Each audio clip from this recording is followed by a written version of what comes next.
À ma grande surprise, j'ai découvert une vraie sororité entre les filles. Elles s'entraident, elles sont bienveillantes les unes envers les autres. Elles s'écoutent aussi. D'accord. Ouais, on va même resserrer un peu. Parce que de base, On va dire resserrer ça, enfin à peu près comme ça. Ah ok. Mais toute la beauté, c'est justement... Ben, je trouve aussi, tu vois, le volume. Ça veut dire essayer de trouver... Ouais, en vrai, même moi, c'est pas forcément donner des projets humanitaires, c'est plus des projets avec... personnel aussi. Personnel, mais avec des sujets qui touchent la société. C'est ça. Et qui touchent en fait des femmes. Je ne peux pas trop en dire plus. Mais je sais que toi, tu as une association justement qui parle un peu de ça, non? C'est vrai ou pas? Tout à fait. L'association s'appelle Mahaba. D'accord. Débordant d'amour, ça s'appelle. D'accord. Je l'ai créée avec Mariama, du coup, qui peut-être viendra poursuivre. Mais en tout cas, c'est la place. Voilà. Bah ouais. C'est une association en fait qui porte l'éveil, l'inclusion, l'éducation. On met aussi en avant l'estime de soi, tout comme Tisha. D'accord. Et vraiment à travers ça, on a envie d'éduquer les enfants à pouvoir en fait apprendre à s'aimer tels qu'ils sont.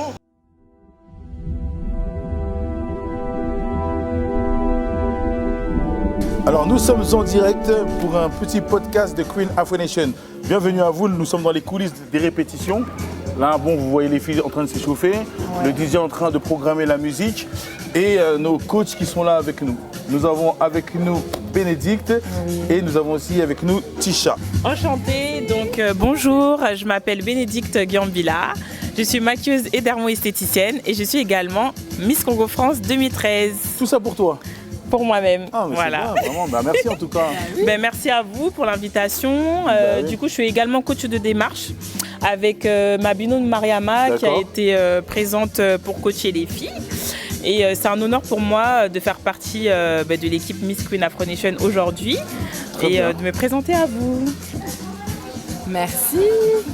Tisha Perle. Tisha Perle. Oui, alors bon, à l'époque où j'ai été Miss Martinique 2002 et que j'ai reçu le prix de la beauté noire 2003 à l'élection de Miss France, on me connaît sous le nom de Séverine Cyril. Oui. Mais voilà, là, le petit surnom qui est arrivé est donc Tisha Perle. Donc les gens m'appellent Tisha, voilà. D'accord. Depuis que j'ai eu une société, il y a quelques années, qui s'appelait Tisha Perle.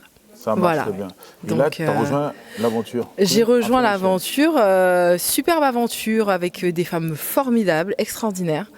Et donc là, je suis coach artistique. Alors moi, c'est vraiment l'artistique de manière globale. D'accord. La démarche, coach aussi au niveau de films, pour les artistes chanteurs. Voilà, j'utilise une technique qu'on appelle la programmation neurolinguistique, PNL.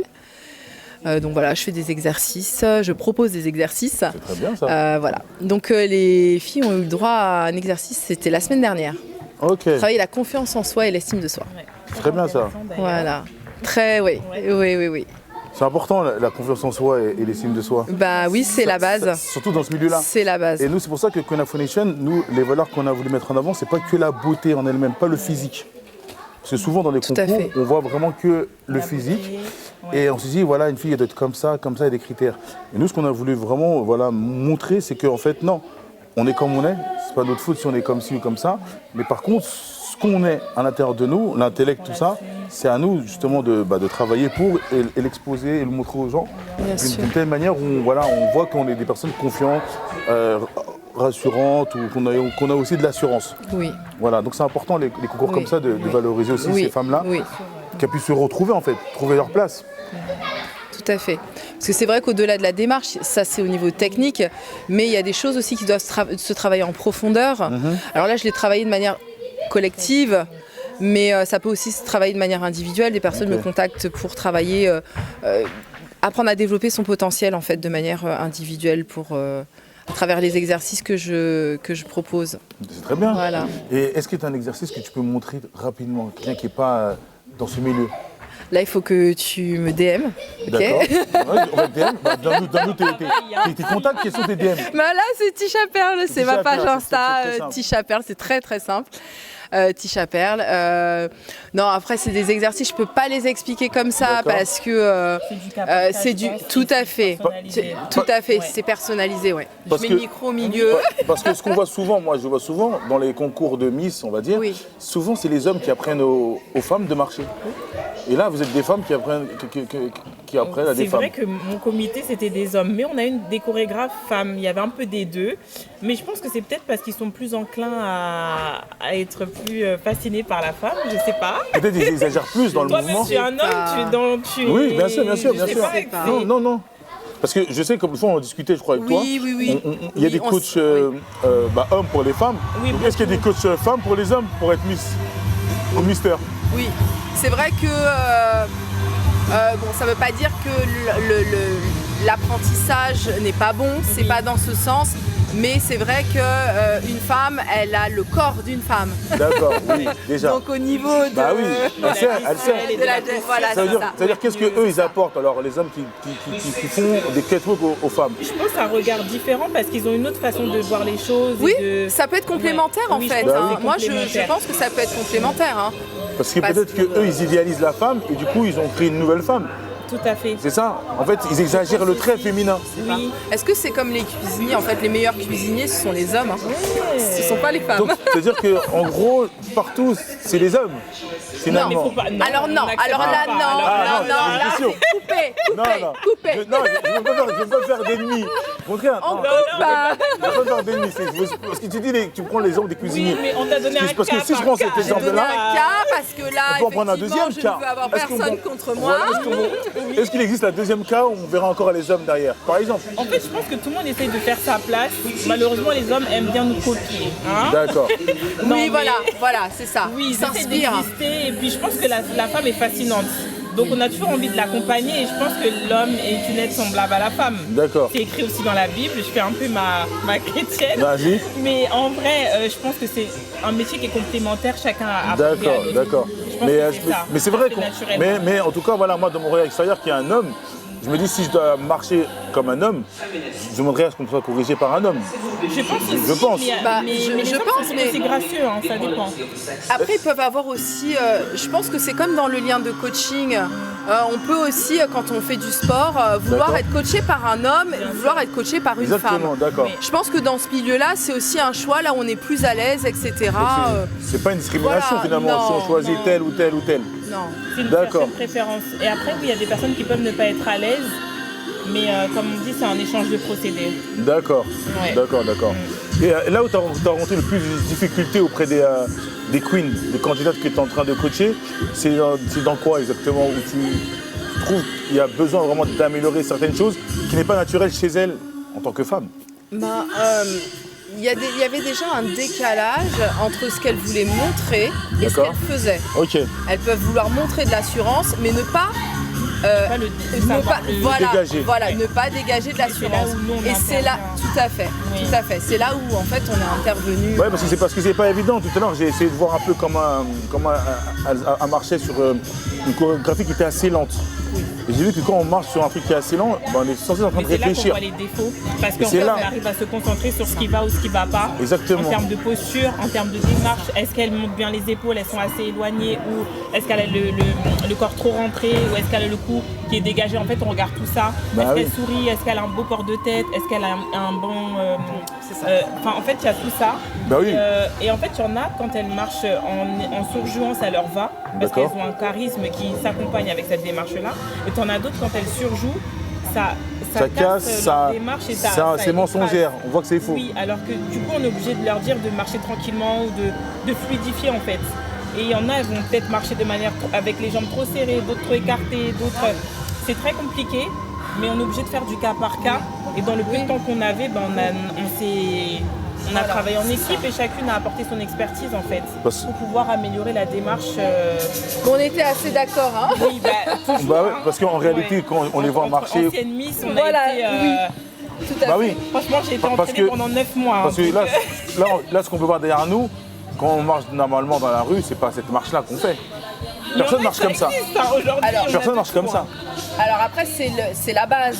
Bien sûr, c'est la base de quoi? C'est la base. Alors, pour marcher, parce que quand on marche, en général, on a tendance un petit peu on a un but de travailler, on doit aller etc. Mais si on devrait marcher normalement, on a à se tenir droit. Exactement. Déjà.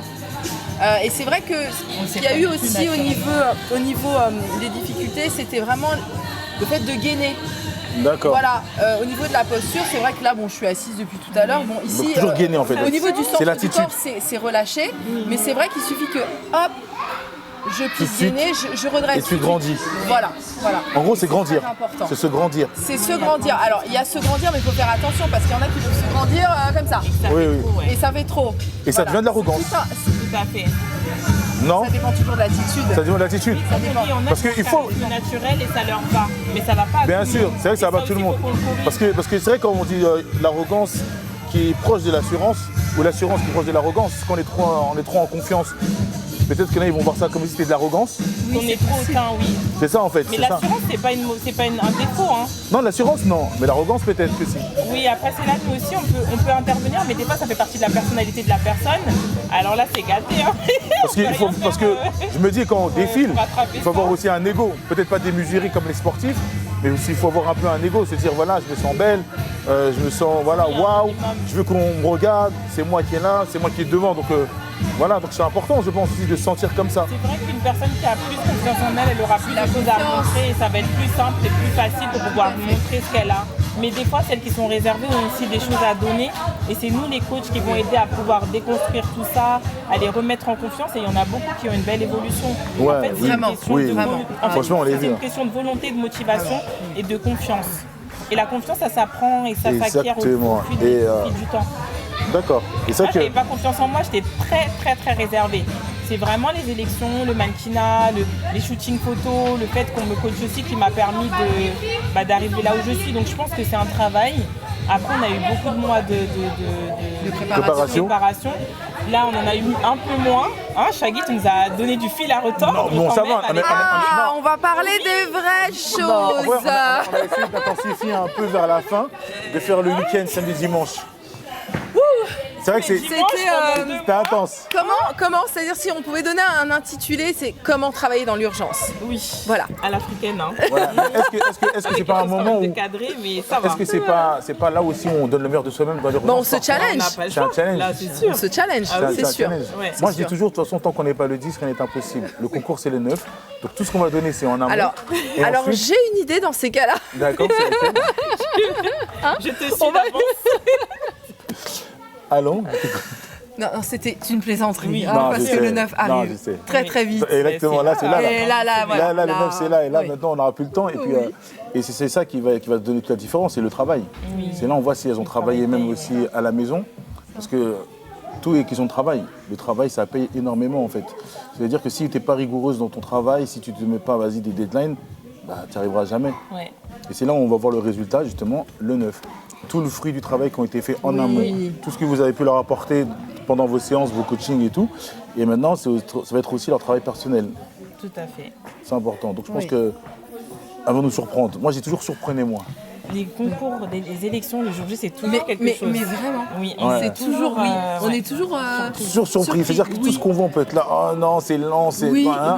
Mais l'ambiance, le jour J, que ce soit le public, la musique, les lumières, tout ce qui fait, tout ce qui est autour. Même les candidates, elles sont pas les mêmes le jour J. C'est l'adrénaline. Maquillée, adrénaline. Oui, t'en as que tu pensais que ça va être elle, et finalement elle se retrouve à stresser, à paniquer, et celle qui était réservée, c'est vrai. Mais je pense qu'il y en a certaines qui n'ont pas tout montré. Oui, il faut garder. Je pense qu'il y a certaines qui n'ont pas tout montré. Elles vont se révéler. Exactement. Il ne faut pas tout donner les jours en avant. Si, quand même, parce qu'il faut qu'on voit. Oui, mais je pense qu'il y en a, elles sont sournoises. Il faut garder. Oui, je pense, c'est ça. Il faut garder une petite boîte secrète sous le coude, on ne sait jamais. Elles ont raison. Voilà, c'est pareil quand tu fais un show, quand il y a des répétitions, quand tu fais les balances, tu ne donnes pas tout. Tu vois, je sais pas. Tu sais, dans ta tête, tu comptes les pas et tout, tu fais ça. Tu es un artiste, incompris. Donc tu donnes pas tout parce que y a les balances, et les gens ils sont là, les gens ils filment, les gens ils peuvent aussi spoiler tout ce que tu es en train de mettre en avant. Je comprends. Donc tu donnes pas tout. Et comme ça, l'effet du waouh, il se voit à l'instant T. Pour les artistes. Exactement, mais exactement, c'est important, t'es artiste toi aussi. Non, Peut-être à en devenir. Donc toujours garde une réserve, en fait. il faut toujours en avoir sous le plancher. Comme ça, on dit, ah, waouh. Oui, c'est vrai pour l'effet de surprise. Oui, c'est sûr. C'est comme pour tout. Hein. Mais moi, c'est tout ou rien, moi, en fait. Moi, je donne tout. Il y en a, ils font ça. Il y en a, ils donnent tout.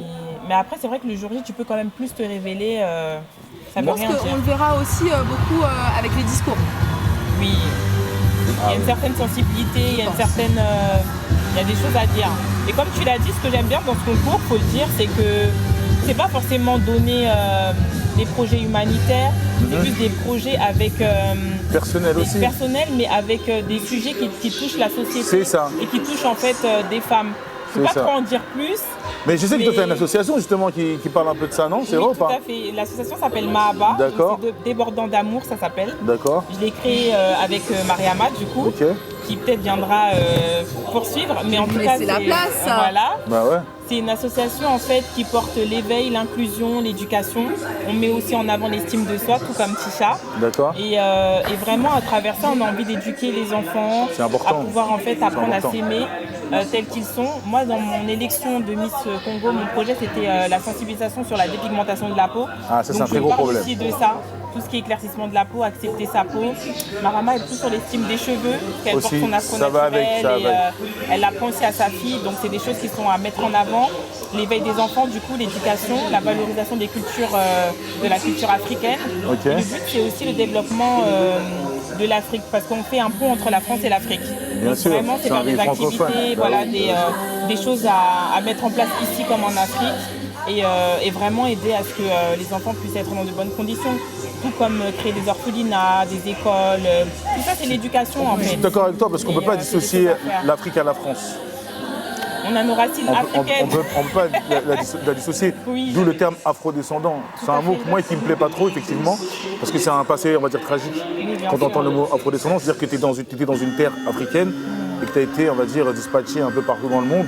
Mais après, on a la couleur de peau qui nous le rappelle, donc on peut pas je ne peux pas dire que je suis que française et oublier mon pays ou mes origines.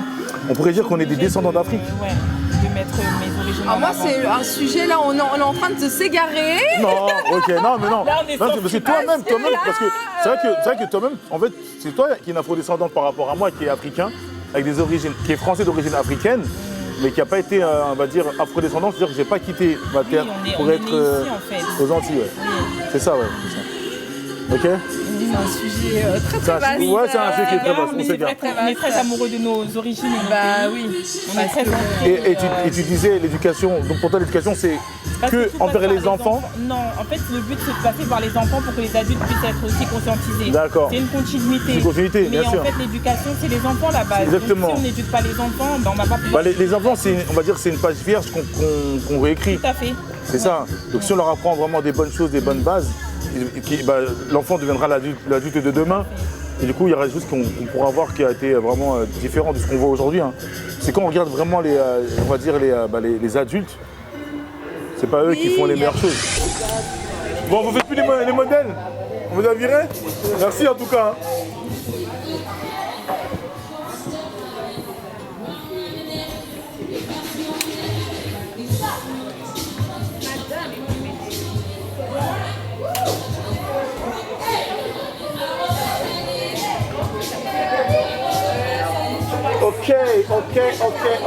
Ok, qui est là avec moi là?